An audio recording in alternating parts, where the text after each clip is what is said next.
Los salmos son un tesoro de Dios en varias maneras a nosotros. Son útiles por el conocimiento bíblico en algunas maneras. Son parte de la escritura inspirada. Podemos confirmar esto porque el libro de Salmos es citado en muchas veces en el Nuevo Testamento, pero dos ejemplos son en Hechos 1:16 y Hechos 4:25, donde nos dice que es el Espíritu de Dios hablando por medio del libro de los Salmos. Entonces podemos conocer que esto es parte de las escrituras que tenemos de Dios. Son útiles también en un estudio de los libros históricos, como Primera y Segunda de Samuel, especialmente en la vida de David. Un ejemplo de esto es Salmo 18. Es replicado casi palabra por palabra en Segundo de Samuel 22, incluyendo el título. Es muy interesante ver esto. Pero muchas veces tenemos las historias de David en el libro de Primera de Samuel, Segundo de Samuel. Pero tenemos las emociones, las oraciones de David en el libro de los Salmos. Es muy útil estudiar las dos partes de la Biblia juntos, porque tenemos detalles en los Salmos que no tenemos en los libros históricos. El libro de los Salmos es el libro del Antiguo Testamento más citado en el Nuevo Testamento. Y lo siento, esto debe ser Antiguo Testamento, no en español. Más que 93 veces el libro de Salmos es citado en el Nuevo Testamento. Yo creo que es el libro más citado por Jesús también, cuando Él está usando el Antiguo Testamento. Entonces, si queremos entender mejor el Nuevo Testamento, hay que estudiar el libro de los Salmos también en su contexto.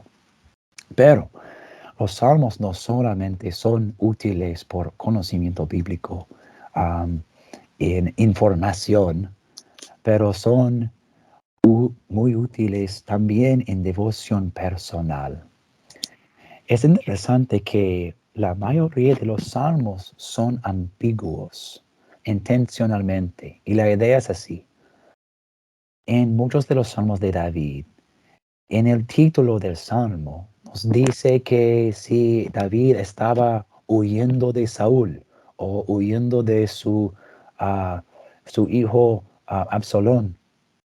Pero en el texto del Salmo no hay estos detalles, porque normalmente no puedo cantar un himno que dice que mi enemigo es Saúl. No tengo un enemigo que se llama Saúl. Pero los salmos son intencionalmente ambiguos en la forma que es un problema en general. Mis enemigos, dice el salmo.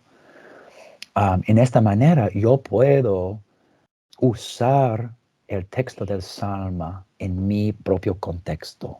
Yo puedo orar el texto del Salmo y aplicarla a mi situación y mis enemigos o mis problemas. Entonces, el libro de Salmos es diseñado en esta manera. Tenemos un libro de oraciones y canciones para usar en cada contexto que encontramos en la vida. Y es importante ver en los salmos, podemos ver todas las emociones de la vida espiritual, ¿no? Muchos salmos son salmos de mucho gozo, de momentos muy increíbles, de mucha felicidad. Pero hay otros salmos, en verdad hay más salmos que son salmos de lamentación, salmos de tristeza, salmos de dolor. Entonces es importante tener cada tipo de salmo por nosotros, porque en verdad la vida espiritual en Dios no siempre es una vida de gozo. Sí, siempre podemos elegir el gozo en cualquier situación, pero hay que lamentar los problemas también.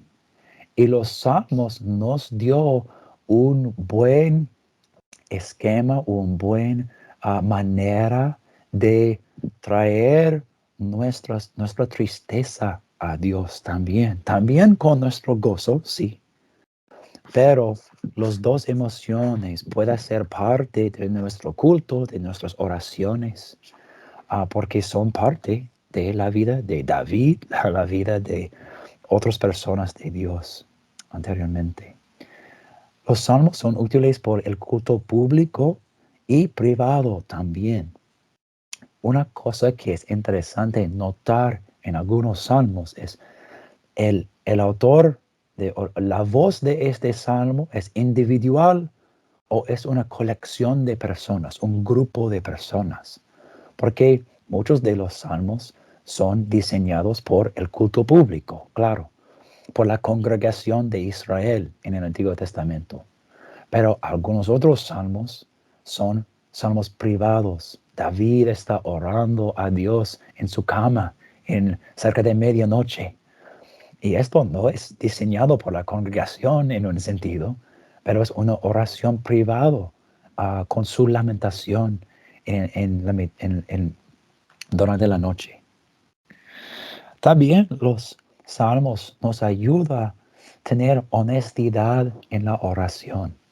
Y la idea es así. Muchas veces nuestras oraciones son muy semejantes a las oraciones que encontramos en la asamblea. Y no hay problema en sí con esto, pero los salmos nos muestran mucho más detalles en las oraciones, mucho más específicas, cosas específicas en la oración. Podemos adorar a Dios en nuestras oraciones, pero podemos traer nuestras dudas a Dios también. Salmo 22, un salmo famoso. Dios mío, ¿por qué me has abandonado? Hay muchos de los salmos que expresan duda en el Señor. Señor, ¿dónde estás? Estoy aquí en medio de mis penas, mis dolores. ¿Dónde estás, Dios? Entonces podemos ser honestos en nuestra oración. No hay que esconder los pensamientos de nuestro corazón. En el mismo tiempo, los salmos nos ayudan a entender cómo podemos orar con reverencia también, con honestidad, franqueza, pero también con reverencia. Porque no es la idea de que podemos decir cosas irreverentes en la presencia de Dios. Pero los salmistas eso es un buen herramienta a los salmos, mostrar la honestidad en la oración. Y los salmos son por los cristianos también, no solamente por Israel en el Antiguo Testamento. En Efesios 5, 19 y Colosenses 3, 16, escrituras familiares a nosotros. Hay que usar cuál tipos de canciones, salmos, himnos y cantos espirituales, ¿no? Pero la primera categoría es los salmos. Entonces, el apóstol Pablo nos dirigió usar los salmos en nuestro culto público y privado también. Entonces, hay mucho valor en los salmos, gracias a Dios. Yo quiero notar algo de la literatura de sabiduría. Vamos a examinar por un momentito la literatura de sabiduría en el Antiguo Testamento, porque hay un balance en estos libros. Hay 5 libros: Job, Salmos, Proverbios, Eclesiastés y Cantares. Y es importante leer todos estos libros juntos. En el libro de Proverbios tenemos la idea de principios sabios por la vida diaria.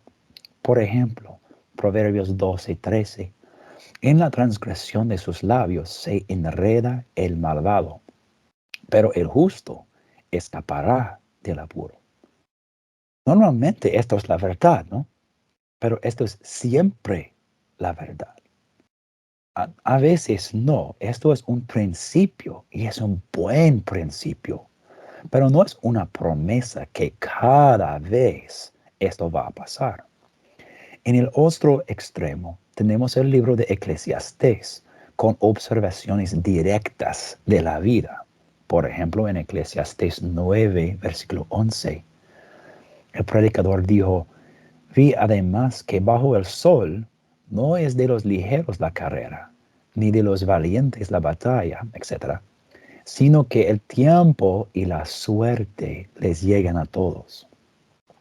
En Eclesiastés, no importa si usted tiene sabiduría o es un necio, no importa si hay rico o pobre, va a morir, todos van a morir.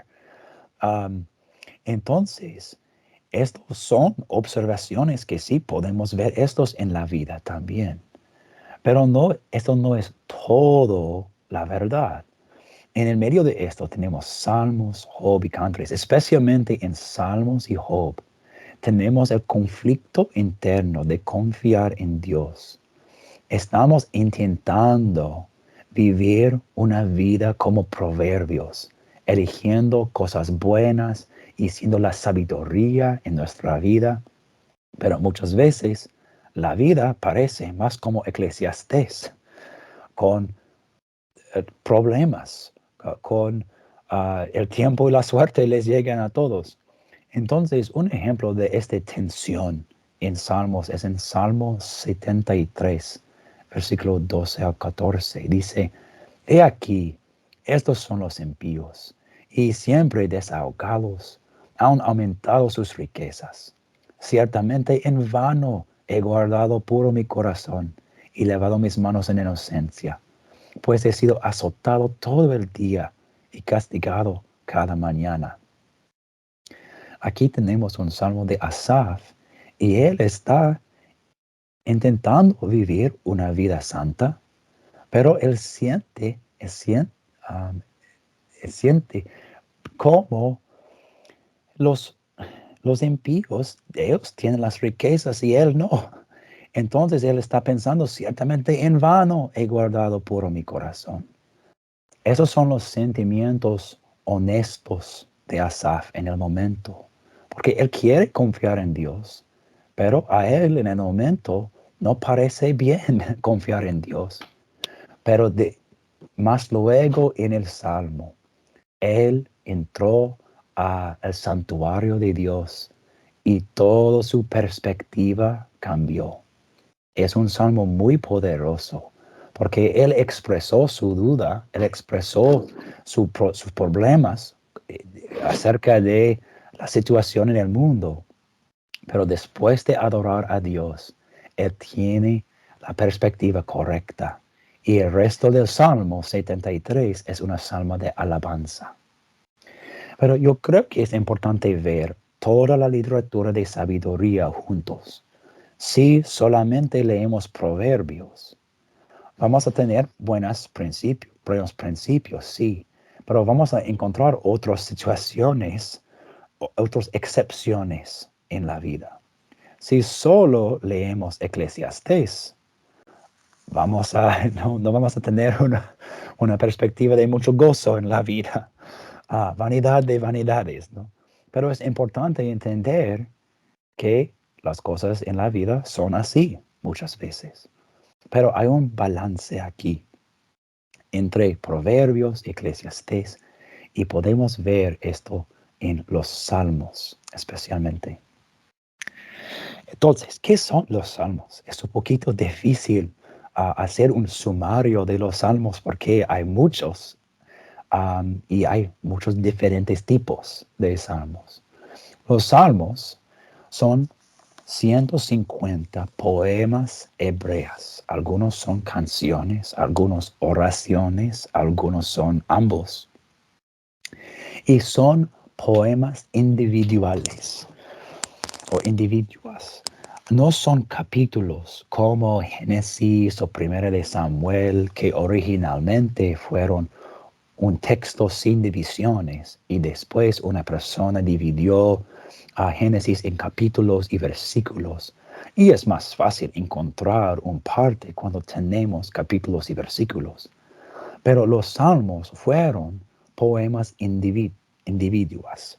Am, Hay dos excepciones a esto. Vamos a hablar más en un momentito sobre esto. Pero no son capítulos. ¿Quién los escribieron? Normalmente cuando pensamos en el libro de los Salmos, ¿de quién pensamos? Pensamos en David, ¿no? Pero David escribió 73 de los salmos. Hay 73 salmos con el nombre de David en el título. Y hay dos más. Tengo aquí 73 más 2, porque Salmo 2 no tiene el nombre de David y Salmo 95 no tiene el nombre de David. Pero los dos salmos son citados en el Nuevo Testamento con David como su autor. Entonces, por esta razón, tengo 73 que tienen el nombre de David y dos más del Nuevo Testamento que son de David. Pero hay otros autores también. Asaf escribió 12 de los salmos, los hijos de Coré, 11 de los salmos. Y es interesante, este Coré es el mismo Coré que la rebelión de Coré en Números capítulo 16. Podemos confirmar esto por medio de las genealogías en el libro de Crónicas. Y tengo un gráfico por esto, pero no es parte de esta presentación. Los hijos de Coré. Salomón escribió dos salmos, Salmos 72 y Salmos 127. Tenemos un salmo de Moisés, Salmo 90.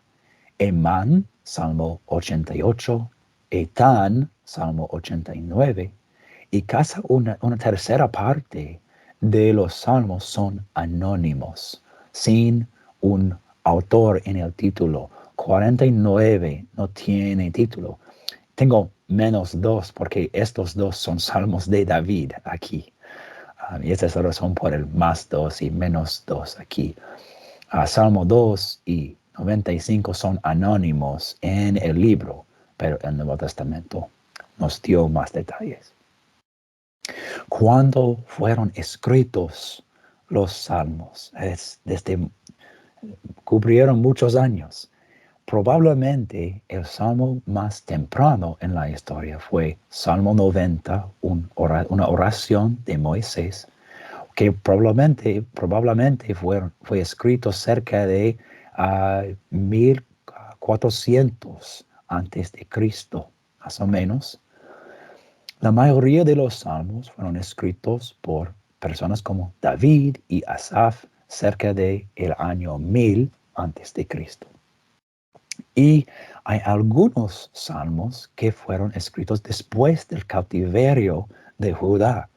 Salmo 137, 126 fueron escritos después de la cautividad, quizás cerca del año 500 antes de Cristo. Entonces tenemos un tiempo de casi 1000 años entre el salmo más antiguo y el salmo más luego.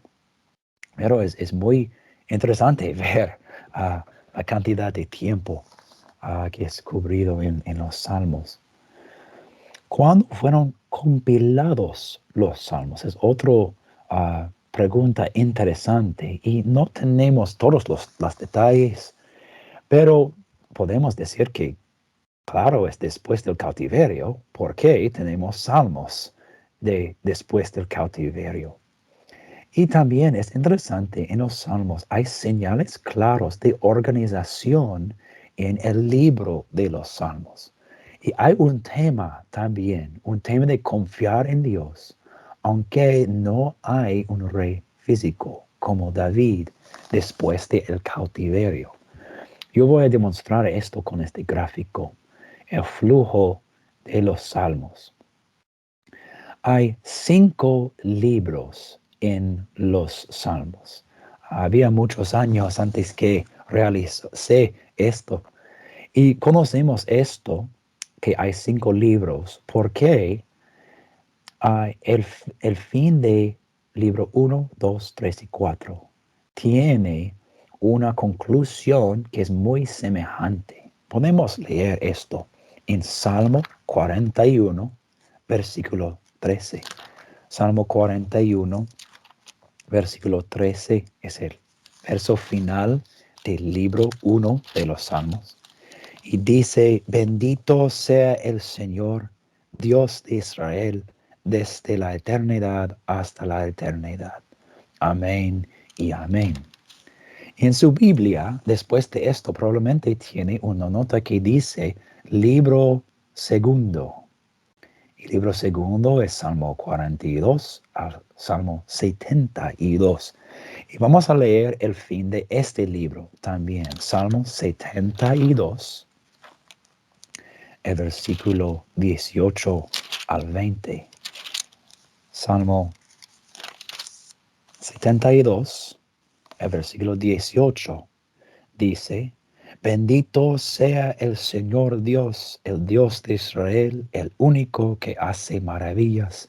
Bendito sea su glorioso nombre para siempre. Sea llena de su gloria toda la tierra. Amén y amén. Aquí terminan las oraciones de David, hijo de Isaí. En el versículo 20 tenemos la evidencia más clara que hay una persona que está arreglando los salmos. Son compilados en una manera, porque probablemente no fueron cantando, versículo 20. Aquí terminan las oraciones de David. Esto es una nota editorial acerca de esta colección de los salmos. Entonces, libro 1 termina con esto, libro 2, y hay muchas cosas muy semejantes en el fin del libro 3, Salmo 89, y libro 4, Salmo 106. Y en el fin de todo el libro de los Salmos hay una conclusión de 5 salmos de alabanza aquí. Pero en el libro de los Salmos tenemos también una introducción, más o menos, en libro 1, Salmo 1 y Salmo 2 son presentados juntos en el principio del libro de Salmos, más o menos como una introducción de 2 temas importantes en el libro. Salmo 1 tiene el tema de la ley o de sabiduría, que la persona bendita es una persona que está meditando en la ley del Señor día y noche. Y ellos son como un árbol plantado al lado de las aguas. Salmo 2 introduce el tema de el Mesías o el ungido de Dios. Y cuando decimos que hay algunos salmos reales, salmos acerca del rey, esto es un tema introducido en Salmo 2.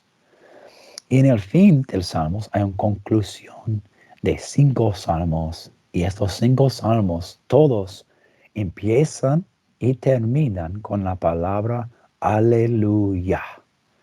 Y la palabra aleluya significa alabad a Jehová. Y podemos ver parte del nombre de Dios en esta palabra. Aleluya es alabar y Yah es parte de Yahweh o Jehová, el nombre personal de Dios. En los 5 libros hay otros señales de organización. Casi todo libro 1 son salmos de David. Hay algunos sin título y probablemente Salmo 9 y 10 son un salmo juntos porque los 2 juntos son un salmo acróstico. Salmo 9 tiene la primera parte del alfabeto hebreo y Salmo 10 tiene el resto del alfabeto hebreo. En libro 2, el libro empieza con una colección de salmos de los hijos de Coré. Y otra vez hay una excepción aquí, Salmo 42 y 43. 43 no tiene título, pero probablemente fue originalmente parte de Salmo 42, porque hay un coro que ellos tienen en común. Entonces quizás fueron parte originalmente del mismo salmo. Un salmo de Asaf, Salmo 50, y más colecciones de David en el fin del libro 2, especialmente salmos con los títulos históricos, como Salmo 51, que es famoso, un salmo de David después de su pecado con Betsabé. Y el salmo final del libro 2 es un salmo de Salomón, que es una celebración y oración por el rey de Israel. Libro 3 es el libro de más oscuridad, de más lamentación en los salmos. Hay una colección de salmos de Asaf en el principio, Salmos 73 a 83. Hay algunos otros salmos de los hijos de Coré también. Un salmo de Emán, que es único porque eso es casi el único salmo en todo el libro que hay lamentación sin alabanza. Normalmente en el fin de cada lamentación hay algo de alabanza, pero Salmo 88 es toda oscuridad. Y el salmo final del libro 3 es el salmo de Etán, Salmo 89, y es una lamentación que tiene que ver con el pacto que Dios hizo con David en 2 de Samuel, capítulo 7, cuando Dios dijo a David, yo voy a edificar una casa para ti, porque David quería edificar una casa para Dios, pero Dios dice, no, su hijo va a edificar una casa para mí, pero yo voy a edificar una casa para ti, una familia de reyes. Y para siempre habrá un hijo de David en el trono de Israel. Entonces, Salmo 89 es una lamentación que está celebrando este pacto, esas promesas, pero también está diciendo, ¿qué pasó? ¿Dónde hay los reyes? Porque ahora no hay un rey. Entonces es un salmo importante en el flujo de los salmos, porque después de esto, en libro 4, tenemos un salmo de Moisés, que es la fidelidad de Dios antes que empezó la nación de Israel en el desierto. Durante los 40 años, Moisés está mirando a una generación muriendo y otra generación se han preparado por la tierra prometida. Y después de la lamentación que tiene que ver con el rey, hay un tema, hay muchos salmos anónimos aquí en libro 4, pero hay un tema que es Jehová reina en libro 4. En el fin de este libro hay algunos salmos históricos, especialmente acerca de la historia de Israel. Y hay más organización en el libro 5. Otra vez tenemos un salmo de David. Hay casi nada de los salmos de David en libro 3 o libro 4, pero hay un regreso a los salmos de David en libro 5. Hay una colección aquí, 108 a 110, y aquí en el fin David en 138 a 145. Salmos 113 hasta 118 fueron salmos que fue usado durante la Pascua. Conocemos esto de la historia de los judíos. No es en la Biblia, pero podemos confirmar esto de otros fuentes históricos. Y ellos cantaban Salmo 103 y 114 antes de la Pascua y 115 hasta 118 después de la Pascua. Y cuando dice en el Evangelio de Mateo y Marcos que ellos cantaban un himno antes que salir por el monte de Olives, probablemente ellos fueron cantando parte de estos salmos. Y es muy poderoso estudiar estos salmos, pensando en Jesús, cantando estos salmos en la noche antes de su muerte. Muy poderoso.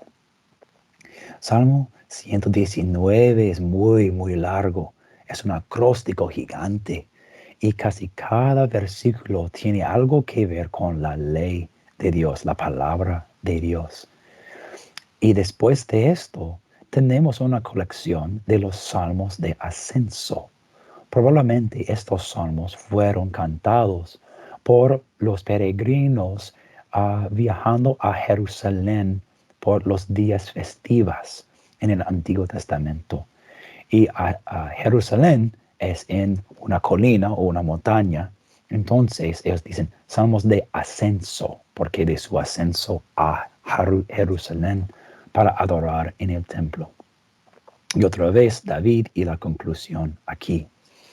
Pero es interesante ver que en los 5 libros, Salmo 89 y Salmo 90 son más o menos como la mitad de los salmos. Hay más y más lamentación en libro 1, libro 2 y libro 3, que es más oscuro. Pero después de Salmo 90 hay más y más alabanza hasta el fin, en la conclusión, donde encontramos aleluya, 5 salmos de toda alabanza. Entonces, eso es útil por nosotros, que podemos traer nuestra lamentación a Dios. Y claro que hay salmos de alabanza en esta mitad de los salmos y hay salmos de lamentación en la otra parte. Pero hay más lamentación aquí y menos lamentación, más alabanza en el fin de los salmos. Y esto es útil por nosotros porque tenemos lamentación. Y el libro de Salmos nos ayuda a traer nuestra lamentación a Dios y regresar de nuestra adoración con gozo, con alabanza por el Dios que salva, el Dios que nos ayude en nuestra vida. Entonces, algunas cosas prácticas. Queremos ser moldeados por los salmos. Hay varias maneras en que podemos estudiar los salmos. Una manera es estudiar versículo por versículo. Los salmos son poesía rica y es posible buscar las definiciones de las palabras, ver las diferentes maneras de poesía en los salmos. Y a veces hay solo un versículo que pueda ser memorizada y sea muy útil en nuestra vida. Pero también podemos estudiar los salmos salmo por salmo. Cada salmo es su propio poema.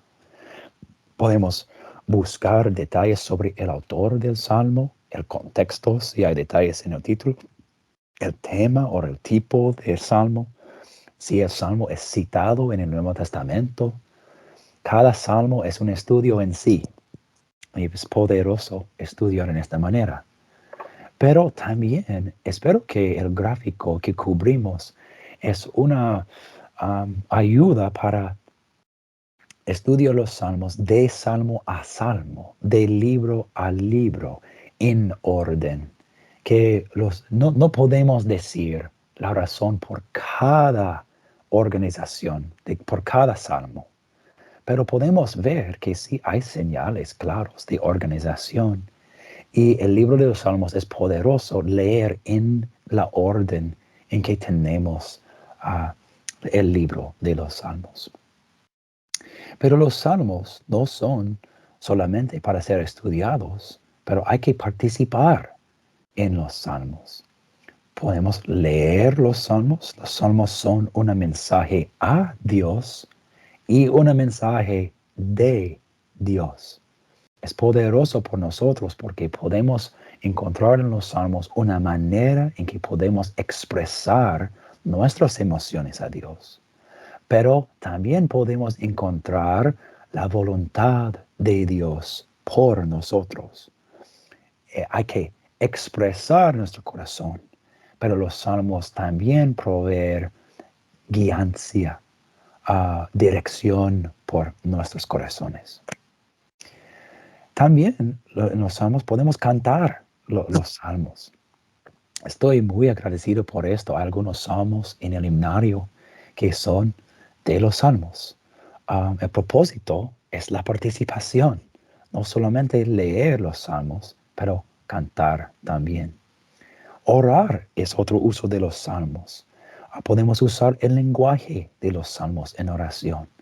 No sé cómo vosotros, pero a veces en mis oraciones estoy usando las mismas frases muchas veces y no es malo en sí hacer esto, pero a veces los salmos nos ayudan a hacer lenguaje nuevo, lenguaje fresca o útil en alabar a Dios y lamentar, um, pero son muy útiles por la oración. Y claro que hay que vivir en una manera agradable a Dios por medio de los salmos. Podemos relacionar las situaciones en los salmos de David o alguien más a las situaciones en mi vida también. Esto es una cosa más poderosa de los salmos. Yo puedo encontrar en la Biblia, en los salmos, sabiduría y una voz por mi dolor en mi situación de vida.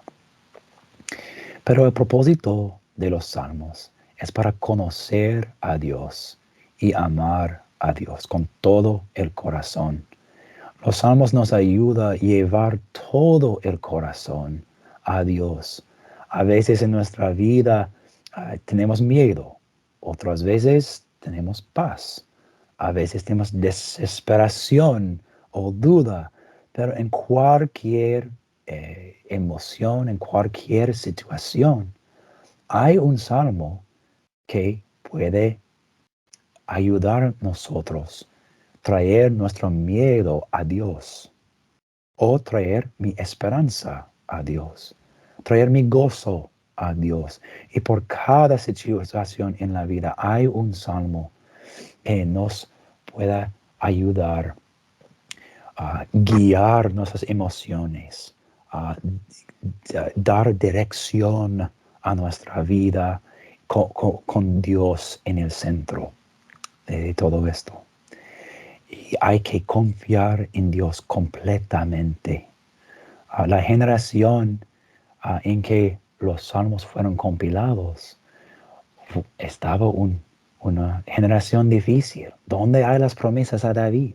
Pero el mensaje de los salmos por su generación y por nuestra generación es podemos confiar en Dios completamente. Aunque a veces aparece que sus promesas no van a ser cumplidos, conocemos que Dios, sabemos que Dios va a ser fiel a sus promesas y podemos confiar en Él con todo nuestro corazón en cualquier situación de la vida. Gracias, hermanos, por su atención y que Dios le bendiga a cada uno.